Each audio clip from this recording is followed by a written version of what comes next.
հետ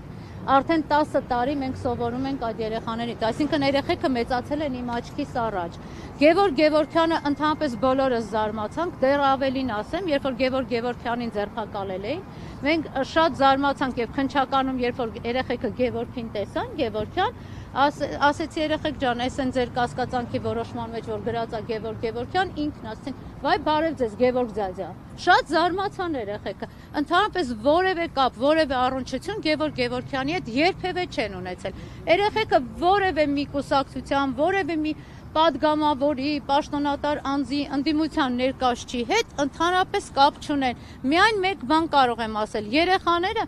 անգամ կարող եք հետաքրքրվել, յուրաքանչյուր շաբաթ գնում են պատարագի, կիրակի օրերը շատ հավատավոր երեխեք են։ Եթե դուք նկատել եք անգամ կադրերում, աղոթագրքերը երեխաների ձեռքում են եղել, արգրավել էին աղոթագիրքը, ընդ որում երեխեքը կարող եք հետաքրքրվել տեսել, ԶՊՎ-ում հարցրել եմ ինչ եք ուզում, ասել են մեր աղոթագրքերը բերել,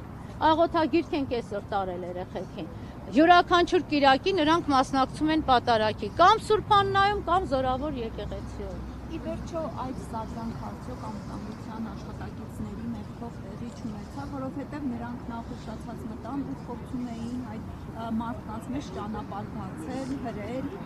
այն դեպքում երբ որ մարդը կանգնած աղոթում էին պատարագում։ Եկեք ես այսպես ասեմ, ես այս պահին գործի իրավական կողմին շատ չեմ ուզում անդրադառնալ, նախ ասեմ ինչի։ Եվ հայտարարեմ նաև, որ երեխաներին դեռևս մեղադրանք առաջադրված չէ եւ հույս ունեմ, որ մեղադրանք չի առաջադրվելու, հույս ունեմ ամեն դեպքում։ Երեխաները ընդամենը ունեն կասկածյալի կարգավիճակ։ Թե սադրանք էր եւ ով սադրեց այդ ամենը, ամեն դեպքում դրա մասին կարծում եմ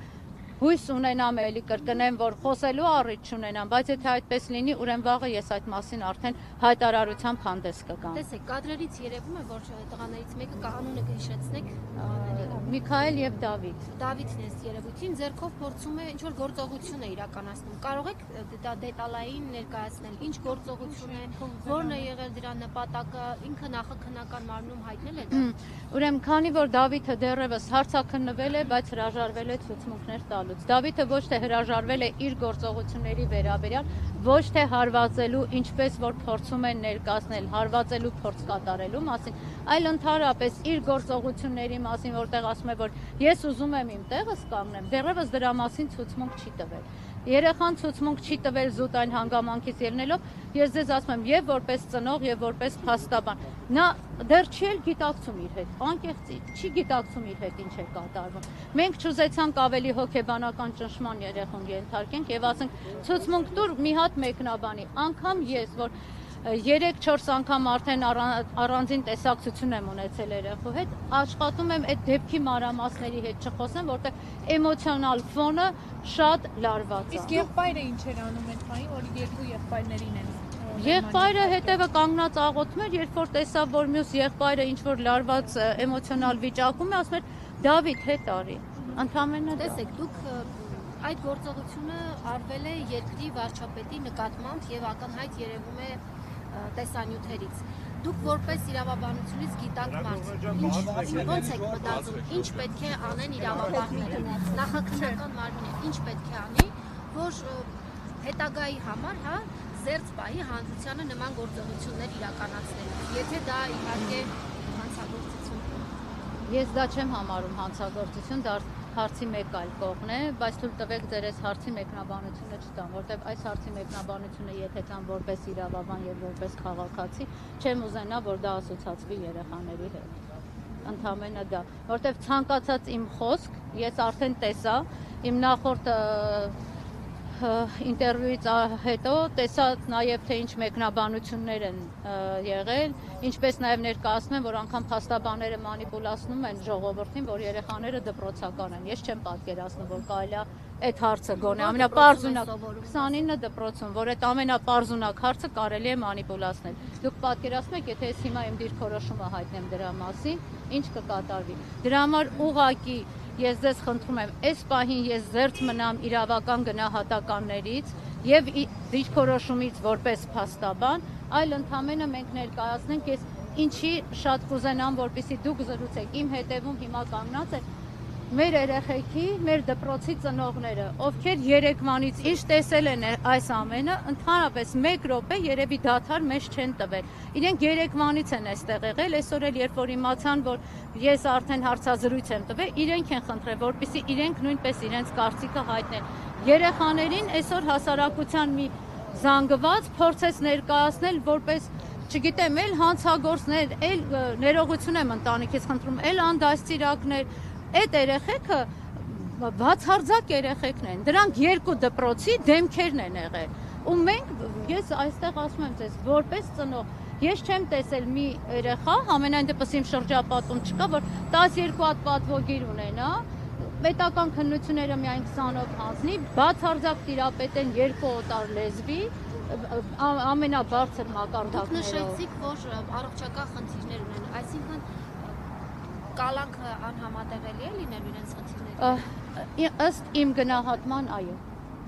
Ես հիմա մասնագետ չեմ, բայց ամենայն դեպս այն բժշկական փաստաթղթերը, որոնք որ իմ ձեռքի տակ կային, ավելի մանրամասը չեմ կարող ասել, որովհետև դա արդեն անձնական բնույթի է, իմ գնահատմամբ այո։ Մարդու իրավունքների պաշտպանի հետ զրուցել եք, ներկայացրել եք այդ թղթերը հիվանդության հետ։ Հիվանդության թղթերը չէ, երբ որ արդեն խոչընդոտ էր ստեղծվել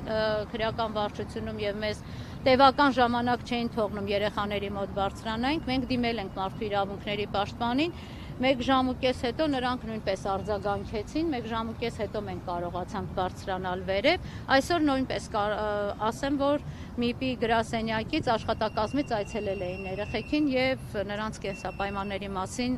փորձել էին տեղեկանալ։ Իսկ ներողություն, որ ասացիք առողջական վիճակը վատթարացել է, տեղում բուժօգնություն ցուցաբերել է կամ Դավիթը հրաժարվում է գնալ բուժհաստատություն։ Չէ,